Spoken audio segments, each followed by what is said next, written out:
Look, I get it. You're trying to keep relationships with United States senators, but the bottom line is Senator Tim Scott, he lied.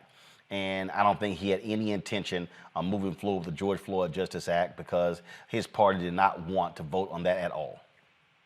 Yeah, I mean, we know Senator Tim Scott is a politician and a strategist, whether you want to admit it or not, and that he is probably positioning himself for the 2024 race, and he has to make sure that he's in a proper alignment with his party to be able to at least be in that mix, whatever that might look like, or becoming the leader of the Senate in the Senate. So, you know, sometimes folks do what they do, but there are ramifications for that. My mom always says you can't come back home if you get too far away. So I hope that he remembers that. Xavier, the issue that I asked him about, how do you message to African Americans? And look, Democrats are going to have to figure that out, not just to African Americans, but to young white voters, to elderly voters, to independent voters. I mean, they're going to have messaging that speaks to what they've done. I think, look, you can sit here and talk about what are the Republicans for. That's you still, frankly, being on the defensive. No, you need to be clear. We had power. This is what we did with the power. Yeah, that's a great point, Roland. And I think that when we've seen what Republicans have been able to do effectively, and they pretty much modeled after the successes of Barack Obama, when his rise to presidency was focusing on the ground and the groundswell and getting attention to local issues. Look what we're seeing on the right. We're seeing school boards advancing their policies. We're seeing them in streets and in rallies, and even Donald Trump, he advanced what he was all about through rallies. And I think that Democrats have to give that same intensity in terms of on the ground, connecting with communities, connecting with local leaders and activists, and being able to communicate the messages of things that worked and involving them in the process to keep them excited about voting. Because Black people stood in long lines.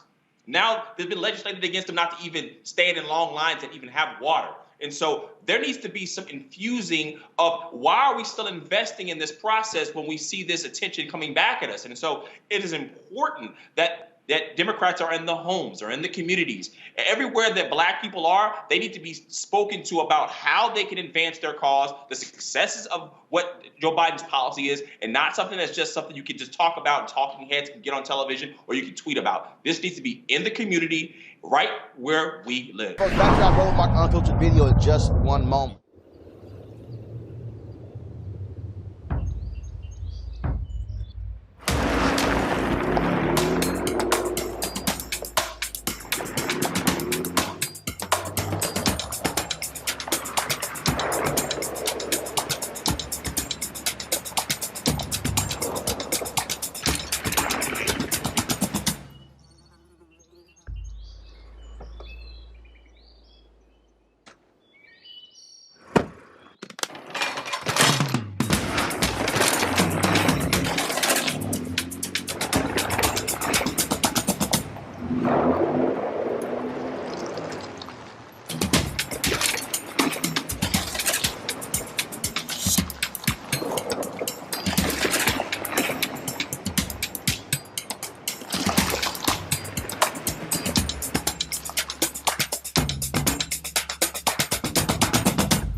Time to be smart.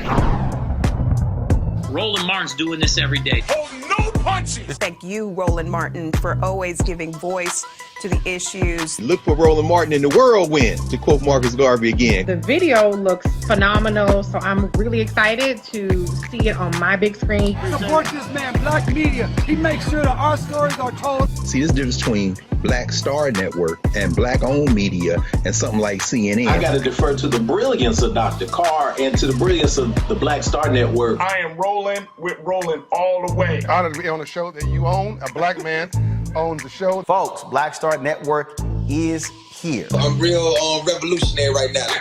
Roland was amazing on there. Stay Black. I love y'all. I can't commend you enough about this platform that you've created for us to be able to share who we are, what we're doing in the world, and the impact that we're having. Let's be smart. Bring your eyeballs home. You can't be Black-owned media and be scared. You dig?